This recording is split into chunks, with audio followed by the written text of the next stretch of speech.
Hello and welcome to English class Golaghat. আজি আমি শিৱসাগৰ ডিষ্ট্ৰিক্টৰ টেষ্ট পেপাৰখন আলোচনা কৰিবলৈ ওলাইছোঁ। যেহেতু আমি আমাৰ আলোচনাৰ বিষয়টো এনেদৰে আগুৱাই গৈ আছোঁ যে একোটাকৈ টেষ্ট পেপাৰ আমি প্ৰত্যেক দিনে আপলোড কৰি গৈ আছোঁ। সো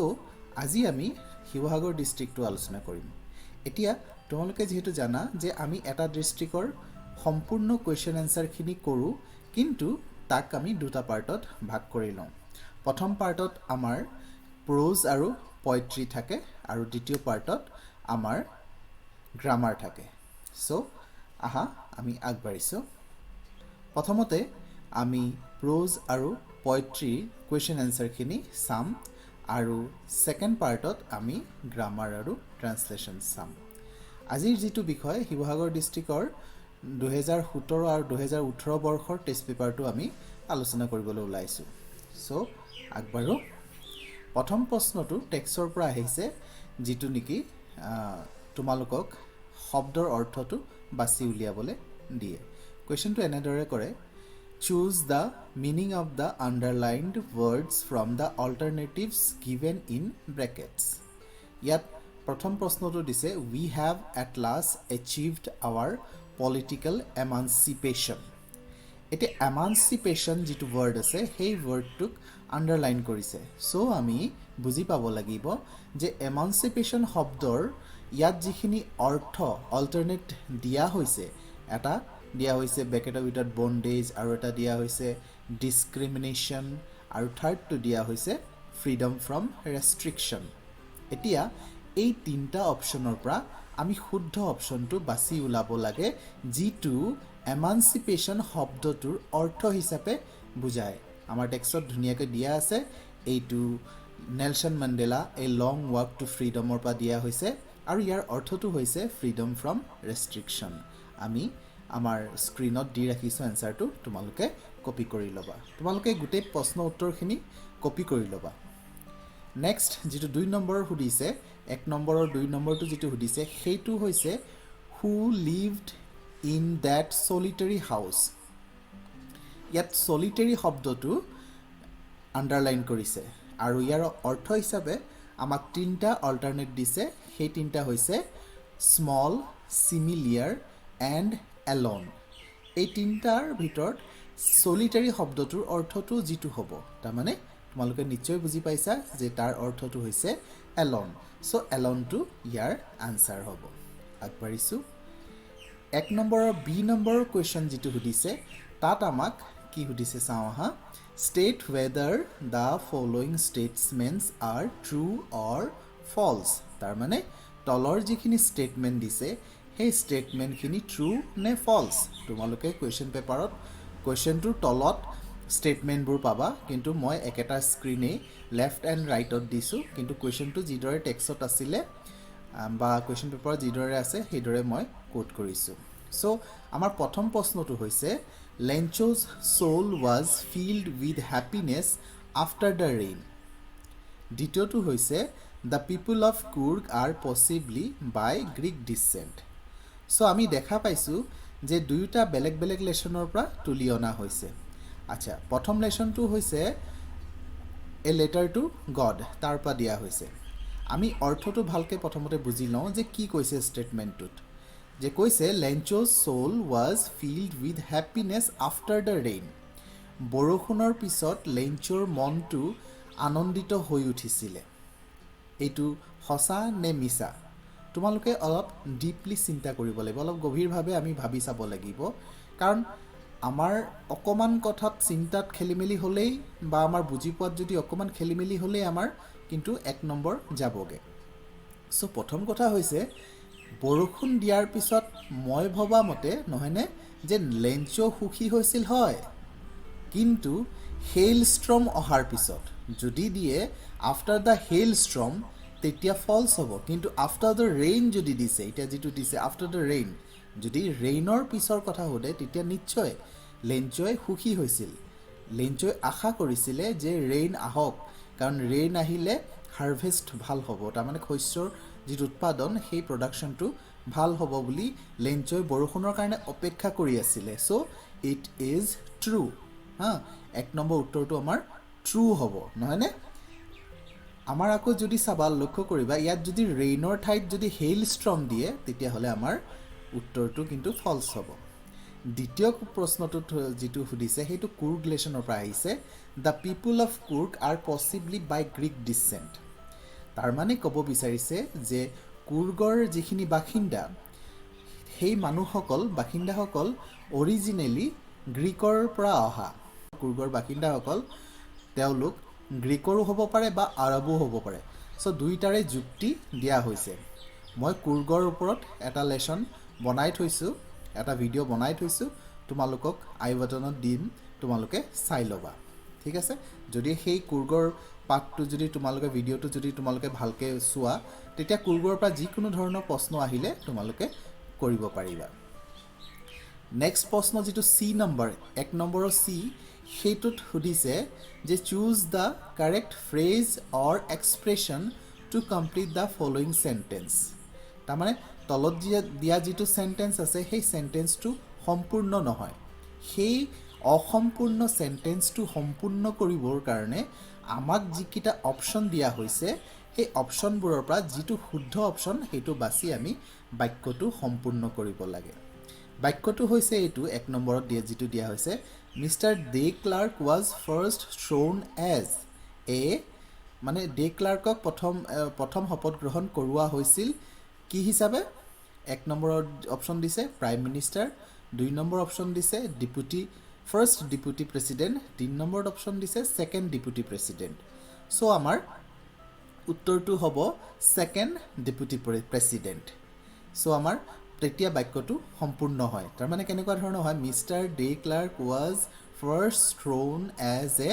সেকেন্ড ডেপুটি প্ৰেসিডেন্ট এনেকে আমাৰ বাক্যটো কমপ্লিট হয় আমাৰ আধা দখৰ বাক্য দিছে আধা দখৰ নাই দিয়া প্ৰশ্নটো তেনেকে তোমালোকে ভালকে বুজি লবা কাৰণ আমাৰ এই ভিডিঅ'বোৰৰ উদ্দেশ্যটো হৈছে তোমালোকক যাতে কোৱেশ্চন আনসাৰ কি ধৰণৰ দিয়া হয়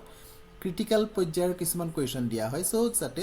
তোমালোকে সেই ক্ৰিটিক্যাল পৰ্যায়ত যিবোৰ কোৱেশ্চন সুধা হয় সেই কোৱেশ্চনবোৰৰ অৰ্থবোৰ যাতে বুজি পোৱা আৰু আমি টেষ্ট পেপাৰনো কিয় আলোচনা কৰিব ললো কাৰণ যদি টেষ্ট পেপাৰখিনি আমি আলোচনা কৰো আৰু তাত থকা ক্ৰিটিক্যাল পইণ্টখিনি যেতিয়া আমি বুজি পাম তেতিয়া আমি যেতিয়া এইচএসএলসি ফাইনেল এক্সামিনেশনত যেতিয়া এপিয়াৰ হ'ম বহিম তেতিয়া আমাৰ কাৰণে এই কথাবোৰে যথেষ্ট হেল্প কৰিব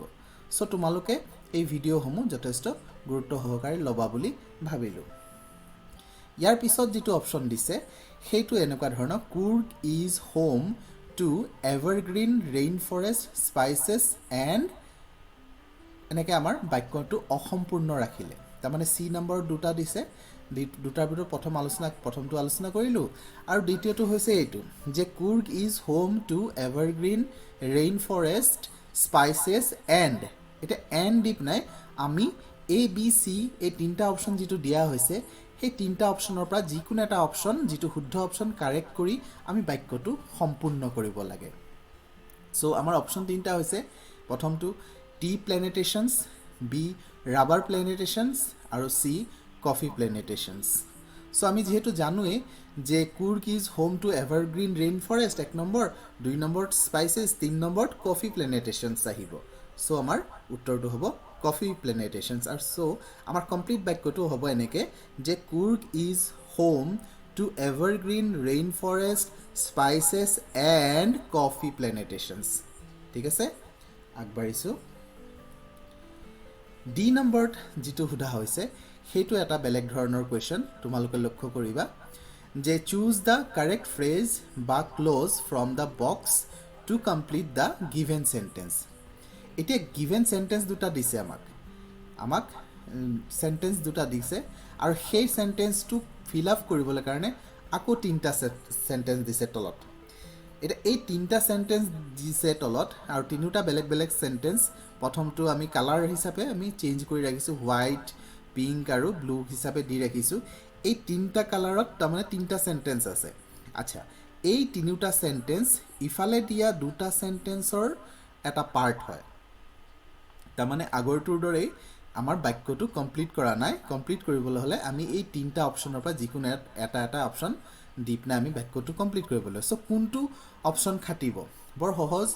আমি যদি টেক্সটটো ভালকৈ পঢ়োঁ তেতিয়া হ'লে আমি এইটো কৰিবলৈ বৰ সহজতে কৰিব পাৰোঁ আৰু এইটো তোমালোকে যিহেতু জানা এই লং ৱাকটো ফ্ৰীডম নেলছন মেণ্ডেলা তাৰ পৰা দিয়া হৈছে সো প্ৰথমটো চাইছোঁ if the people can learn to hate if the people can learn to hate তে তাৰ লগত কি আহিব সোৱা তোমালোকে কি আহিব they can be taught to love দেখিছা সো আমাৰ এই যে অপচন যিখিনি দিছোঁ সেইমতে এইটো হ'ব they can be taught to love ঠিক আছে 2 নম্বৰটো হৈছে the brave man is not he who does not feel afraid brave man সেইজন নহয় যিজনে ভয় অনুভৱ নকৰে but he who conquers that fear গতিকে আমাৰ এই পাৰ্টটো আহিব but he who conquers that fear নিশ্চয় পাৰিবা আগবাঢ়িছো এতিয়া আমাৰ ডাইৰেক্ট প্ৰশ্ন সোধা হৈছে 2 নম্বৰৰ পৰা 2 নম্বৰটো 1 নম্বৰৰ কাৰণে দিয়া হৈছে ইয়াৰ আগত যিখিনি অপচনত কৰিলো আমি সেইখিনি ডিহিৱাগৰ ডিস্ট্ৰিক্টত হাফ মাৰ্ককে দিয়া হৈছিল কিন্তু সাধাৰণতে আমাৰ যদি ফাইনেলত দিয়া হয় সেইবোৰ 1 মাৰ্কত থাকে সেই কাৰণে আমি তাৰ মাৰ্কসখিনি আমি উল্লেখ নকৰিলো এতিয়া আমি কোৱেশ্চন এনসাৰ সেকশনলৈ আগবাঢ়িছো আৰু প্ৰথম প্ৰশ্নটো সোধা হৈছে 2 নম্বৰত 1 নম্বৰ দি পিনে সুধিছে where did Lencho drop his letter তাৰ মানে where did Lencho drop his letter তাৰ লেঞ্চোৱে তাৰ চিঠিখন ক'ত পেলাইছিলে ক'ত ড্ৰপ কৰিছিলে আমি যেহেতু জানোৱে যে এই লেটাৰটো গডত লেঞ্চোৱে চিঠিখন ড্ৰপ কৰিছিলে মেইল বক্সত সো আমাৰ এনসাৰটো হ'ব এনেকে যে Lencho dropped his letter into the mail box লেঞ্চোৱে চিঠিখন মেইল বক্সত ড্ৰপ কৰিছিলে 1 নম্বৰৰ কাৰণে সুধিছে সো আমি টু দি পইণ্ট আমাক যিমানটো প্ৰয়োজন আমি সিমানটোতকে অযথা কথা উল্লেখ নকৰি টু দি পইণ্ট আনসাৰ দিবলৈ চেষ্টা কৰিছো ঠিক আছে আগবাঢ়িছো 3 নম্বৰ প্ৰশ্নত সোধা হৈছে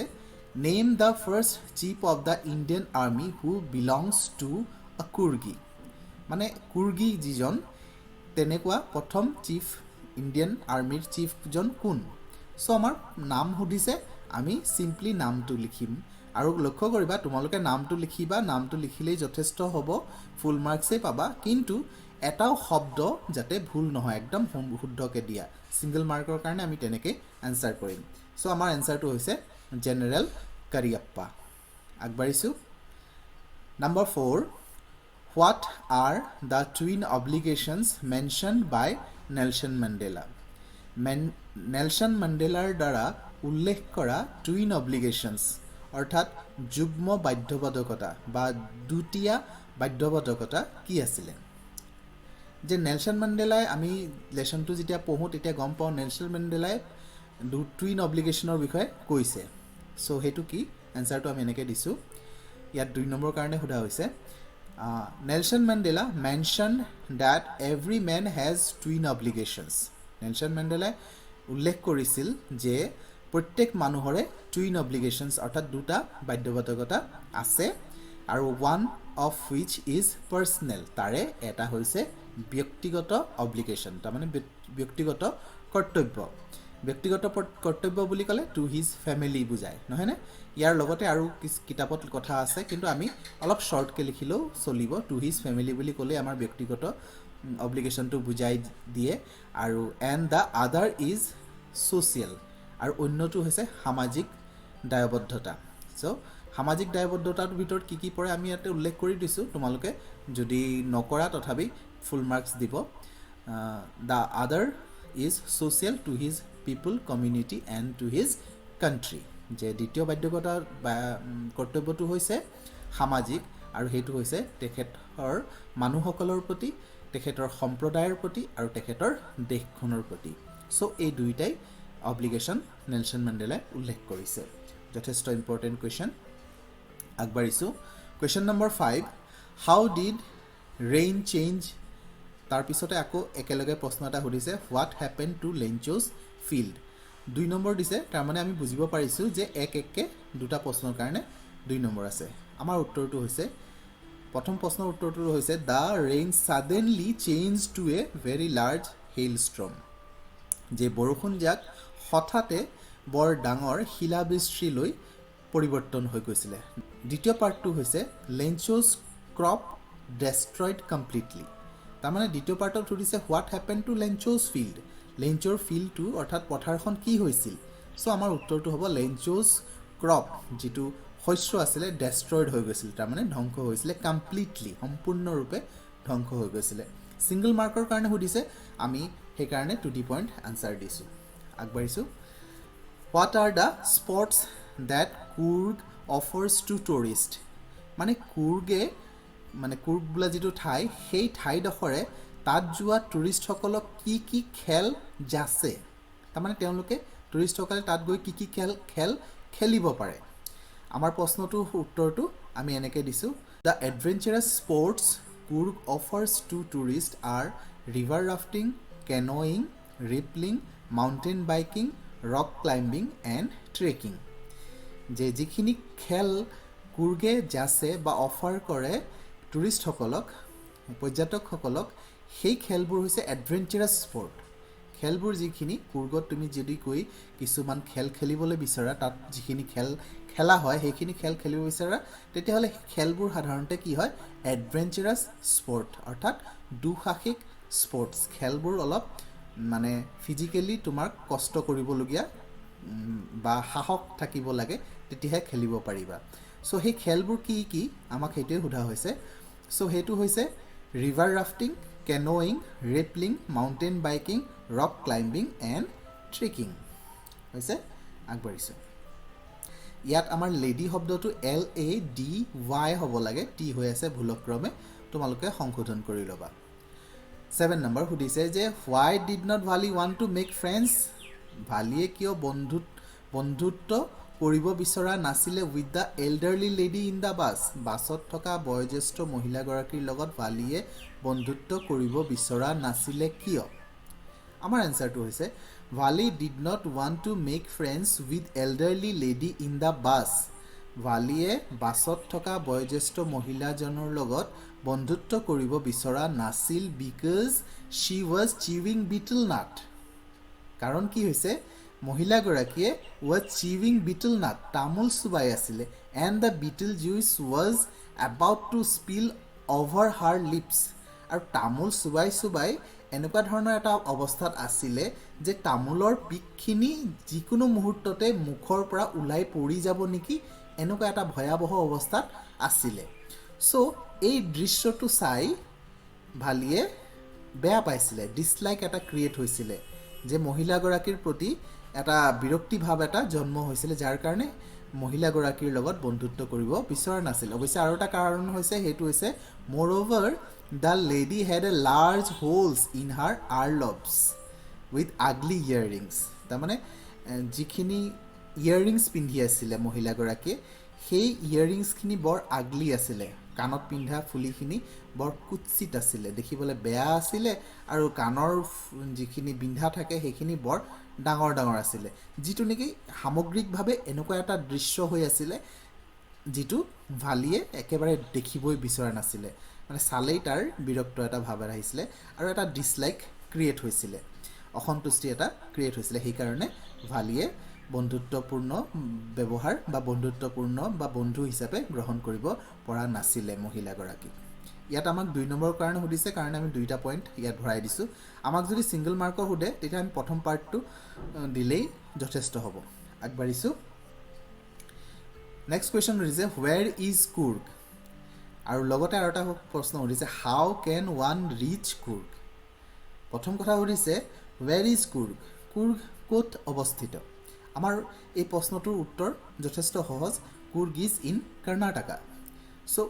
সেইটো আমি উত্তৰ দি দিলোঁ। দ্বিতীয় প্ৰশ্নটো কিন্তু এটা ক্ৰিটিকেল পইণ্ট এটা আছে, how can one reach Coorg,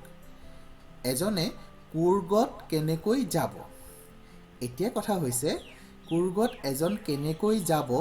তাৰ আনচাৰটো সকলোৰ কাৰণে একেই হ'ব নোৱাৰে। কথাটো বুজিব পাৰিছা। মই যদি অসমত আছোঁ, মই কুৰ্গত কেনেকৈ যাম, গতিকে মোৰ এনচাৰটো বেলেগ হ'ব। এজন দিল্লীত আছে, সেইজনে কুৰ্গলৈ কেনেকৈ যাব, সেইজনৰ কাৰণে বেলেগ এটা আনচাৰ হ'ব। এজন মুম্বাইত থাকিলে সেইজনৰ এনচাৰো বেলেগ হ'ব, বা অন্য ঠাইত থাকিলেও তেওঁৰ এনচাৰটো বেলেগ হ'ব। গতিকে আমাক এই প্ৰশ্নটো এইদৰে সুধিলে বেছি ভাল হ'লেহেঁতেন নেকি যে ক'ৰ পৰা ক'লৈ যোৱাৰ কথাটো আমাক যদি সুধিলেহেঁতেন যে অসমৰ পৰা তুমি কুৰ্গলৈ কেনেকৈ যাবা তেতিয়াহ'লে আমাৰ উত্তৰটো মই যিদৰে দিছোঁ তেনেকুৱা হ'লহেঁতেন যিহেতু আমাৰ কিতাপত এটা নোট দিয়া আছে কিন্তু সেই নোটটো সকলোৰ বাবে একেই নহয় কাৰণে আমি সেই নোটটো ব্যৱহাৰ কৰা নাই মই নিজৰ তৰফৰ পৰা এনচাৰটো দিছোঁ তাৰ মানে মই এনচাৰটো এইদৰে দিছোঁ যে প্ৰশ্নটো যেন সুধিছে এনেকৈ how can one reach Coorg from Assam অসমৰ পৰা কুৰ্গলৈ আমি কেনেকৈ যাব পাৰোঁ সেই প্ৰসংগিকতে মই উত্তৰটো দিবলৈ চেষ্টা কৰিছোঁ তোমালোকে চাবা আনচাৰটো এনেকৈ দিছোঁ we can reach Coorg by air or by rail আমি কুৰ্গ যাব পাৰোঁ এয়াৰে মানে আমি যিটো এৰোপ্লেন মানে বায়ু মাৰ্গত যাব পাৰোঁ আকাশ মাৰ্গত যাব পাৰোঁ বা ৰেলেৰে যাব পাৰোঁ ইয়াত আমাৰ টেক্সট বাই ৰোডো দিয়া আছে অৱশ্যে আমি বাই ৰোডটো ইয়াত উল্লেখ কৰা নাই কাৰণ অসমৰ পৰা যদি বাই ৰোড আমি কুৰ্গলৈ যাবলৈ হয় আমাৰ যথেষ্ট কষ্টকৰ জাৰ্ণি হয় আৰু সেই বিষয়ে বহুত জটিল এটা উত্তৰ হ'ব আমাৰ বৰ দীঘল এটা উত্তৰ লিখিব লাগিব সেইকাৰণে আমি বাই বাছৰ প্ৰসংগিকতাটো ইয়াত অনাই নাই আমি দুটা অপশ্যন ৰাখিছোঁ এটা হৈছে এয়াৰ অৰ ট্ৰেইনেৰে বা এয়াৰে যোৱা হয় এই দুটাই আমাৰ সহজসাধ্য উপায় চ' সেই দুটাকে অপশ্যনক দুটা আমি লৈছোঁ আৰু কৈছোঁ উই হেভ ফ্লাইট ফ্ৰম গুৱাহাটীৰ পৰা আমি ফ্লাইট পাম টু মেংগালোৰলৈ যাবলৈ ফ্লাইট পাম আৰু মেংগালোৰৰ পৰা এণ্ড ফ্ৰম দেয়াৰ মানে মেংগালোৰৰ পৰা উই have to go' by train or by road আমি তাৰ পৰা মেংগালোৰৰ পৰা বাই ট্ৰেইনেৰে আমি কুৰ্গলৈ যাব পাৰোঁ বা ৰোডলৈ যাব পাৰোঁ কিন্তু কুৰ্গলৈকে ডাইৰেক্ট কুৰ্গলৈকে ট্ৰেইন পোৱা নাযায় বাই ৰোডটো হ'লে ডাইৰেক্ট আমি কুৰ্গত যাব পাৰিম বাৰু দ্বিতীয় কথাটো সুধিছে যে বাই ট্ৰেইনত আমি কেনেকৈ যাম সেইটো বেলেগ পেৰাগ্ৰাফত লিখিছোঁ from Guwahati we can travel by train গুৱাহাটীৰ পৰা আমি ট্ৰেইনেৰে যাব পাৰোঁ টু মদিকেৰি কৰ্ণাটকাত অৱস্থিত মদিকেৰি বুলি এটা ঠাই আছে আমি কুৰ্গলৈ যাবলৈ হ'লে মদিকেৰিলৈ যাব লাগিব আৰু then to Coorg we have to go' by road আৰু মানে কুৰ্গলৈ মদিকেৰিৰ পৰা কুৰ্গলৈ আমি বাই ৰোড যাব লাগিব আমি আগতো যিটো ৰেলৰ প্ৰসংগিকতাত কৈছোঁ ৰেলটো আমাৰ মদিকেৰিলৈকে যাব মদিকেৰিৰ পৰা আমি ৰোডেৰে কুৰ্গলৈ যাব লাগিব মানে টেক্সি লোৱা বা গাড়ী লোৱা বাছ লোৱা যিকোনো ধৰণৰ বাই ৰোড আমি যাব লাগিব ঠিক আছে আগবাঢ়িছোঁ এতিয়া আমাৰ পয়েট্ৰি ছেকশ্যন থাকিলে আমাৰ প্ৰ'জ ছেকশ্যন ইমানতে সামৰিছোঁ পয়েট্ৰি ছেকশ্যন আমি আলোচনা কৰিব লৈছোঁ পয়েট্ৰি ছেকশ্যনত 9 নম্বৰত প্ৰথমতে আমাক ৰাইমিং ৱৰ্ড দিছে আৰু সেই ৰাইমিং ৱৰ্ড দুটা ফগ আৰু চিটি আৰু তোমালোকে নিশ্চয় জানা যে ফগ আৰু চিটি এই দুইটা ৰাইমিং ৱৰ্ড ফগ লেশ্যনটোৰ পৰা দিয়া হৈছে কবিতাটোৰ পৰা দিয়া হৈছে কিন্তু ফগ কবিতাটো আজিৰ তাৰিখত আমাৰ আউট অফ চিলেবাছ চ' সেইকাৰণে আমি এই বিষয়ে আলোচনা নকৰিলোঁ 10 নম্বৰত আহিছোঁ choose the meaning of the underline words from the alternatives given in the brackets লক্ষ্য কৰিবা আমাৰ যে 1 নম্বৰ যিটো প্ৰশ্ন সুধিছিলে সেইটো প্ৰ'জৰ পৰা দিছিলে আৰু 10 নম্বৰ যিটো প্ৰশ্ন সুধিছে এইটো পয়েট্ৰিৰ পৰা দিছে কিন্তু কুৱেশ্যন দুটা একেই আমাক এটা শাৰী দি দিব উৰ্ধিত লাইন এটা দিব তাৰমানে টেক্সটৰ পৰা এটা দিয়ে 1 নম্বৰ আৰু পয়েট্ৰিৰ পৰা এটা দিয়ে 2 নম্বৰ 10 নম্বৰ বা তেনেকুৱা 10 নম্বৰ বুলি যে কৈছোঁ সেইটো নহয় যিকোনো নম্বৰ হ'ব পাৰে পয়েট্ৰি ছেকশ্যনৰ পৰা আমাৰ দুটা লাইন উঠাই দিয়ে আৰু সেই লাইনৰ পৰা এটা শব্দক আণ্ডাৰলাইন কৰি দিয়ে আৰু সেই শব্দটোৰ অৰ্থ আমাক দি দিয়ে 3টা অপশ্যন দি দিয়ে তাৰ পৰা শুদ্ধ অপশ্যনটো আমি বাছি ল'ব লাগে আমাক ইয়াত অপশ্যন যিটো দিছে প্ৰথমটো হি ষ্টকছ ইন হিজ ভিভিড ষ্ট্ৰাইপছ এতিয়া ভিভিড শব্দটোক আমাক আণ্ডাৰলাইন কৰি দিলে আৰু অপশ্যন দিলে আমাৰ গ্লেয়াৰিং ডাৰ্ক পেল গ্লেয়াৰিঙৰ পিছত কুৱেশ্যন মাৰ্ক হৈ আছে এইটো এটা কুৱেশ্যন মাৰ্ক নহয় স্লেছ হ'ব লাগিছিলে চ' কুৱেশ্যন মাৰ্কটো কাটি দিবা তোমালোকে নোটটো যেতিয়া তৈয়াৰ কৰিবা তাৰপিছত অল্টাৰনেট চাইনটো দি ল'বা তাৰপিছত আমাৰ উত্তৰটো হ'ব গ্লেয়াৰিং তাৰমানে ভিভিড শব্দটোৰ অৰ্থ গ্লেয়াৰিং বা ব্ৰাইট তেনেকুৱা ধৰণৰ বুজায় চ' ব্ৰাইট থাকিলে আমি ব্ৰাইট শব্দটো ব্যৱহাৰ কৰিব পাৰিম ইয়াত ব্ৰাইট দিয়া নাই গ্লেয়াৰিং দিছে আমি সেই একেটাই অৰ্থ বুজায় চ' গ্লেয়াৰিং হ'ব আমাৰ শুদ্ধ উত্তৰ চ' এইটো আমাৰ দিছে কবিতাটোৰ পৰা a tiger in the zoo next দিছে in his quiet rage same tiger in the জুৰ পৰা দিছে আৰু সেইটোত ইয়াত আণ্ডাৰলাইন কৰা ৱৰ্ডটো হৈছে ৰেজ এতিয়া ইয়াৰ ৰেজ শব্দটোৰ যিখিনি অৰ্থ সেই অৰ্থৰ 3টা অল্টাৰনেট দিছে এটা হৈছে মুড ভাইলেণ্ট এংগাৰ আৰু ৱাক সো আমি জানো ৰেজ মানে খং সো ইয়াত ভাইলেন্ট এণ্ড এংগাৰটো শুদ্ধ অপশ্যন হ'ব আগবাঢ়িছোঁ what does Amanda yearns for আমাৰ এইটো গোলাঘাট ডিষ্ট্ৰিক্টতো আমাৰ এই কুৱেশ্যনটো আহিছিলে আনচাৰটো হ'ব Amanda yearns for silence and freedom Amanda ব্যগ্ৰ বা হাবিয়াস আমাণ্ডাৰ হাবিয়াস নীৰৱতা আৰু স্বাধীনতাৰ প্ৰতি তাৰমানে আমাণ্ডাই কি বিচাৰে আমাণ্ডাই নীৰৱতা আৰু স্বাধীনতা বিচাৰে 12 নম্বৰ প্ৰশ্নত সুধিছে হোৱাই ডাজ আমাণ্ডা সে হাৰছেল্ফ এন অৰফেন আমাণ্ডাই তাই নিজকে অৰফন বা ঘাটমাউৰা বুলি কিয় কয় আমাণ্ডা সেজ হাৰছেল্ফ এন অৰফন আমাণ্ডাই নিজকে অৰফন বুলি কয় বা ঘাটমাউৰা বুলি কয় because she wants to live a free life কাৰণ কি তাই এটা স্বাধীন জীৱন জীয়াই থাকিব বিচাৰে without any interruption of her parents or any one হ'ব লাগিছিলে বা দিব পাৰা যে কোনো ধৰণৰ তাই হস্তক্ষেপ বা ইণ্টাৰাপশ্যন বিচৰা নাই তাইৰ জীৱনত তাই সম্পূৰ্ণৰূপে স্বাধীন জীৱন বিচাৰিছে যিহেতু তাই বাৰে বাৰে তাৰ মা দেউতাৰ পৰা বা অন্যান্য জ্যেষ্ঠসকলৰ পৰা এটা বাধা পাই আছে বা এটা ইণ্টাৰাপশ্যন সকলো সময়তে কণ্টিনিউৱাছলি পাই আছে সেই বাধা বা সেই ইণ্টাৰাপশ্যনবোৰক অঁতৰাই একেবাৰে স্বাধীনভাৱে নীৰৱে তাই থাকিব বিচাৰিছে আমাৰ উত্তৰটো আমি যিহেতু 1 নম্বৰ দিছে সো আমি একদম শৰ্টলি লিখিছোঁ যে Amanda says herself an orphan কাৰণ because she wants to live a free life without any interruption of her parents ঠিক আছে আগবাঢ়িছোঁ 13 নম্বৰ দিছে mention 3 things that human do and animals don't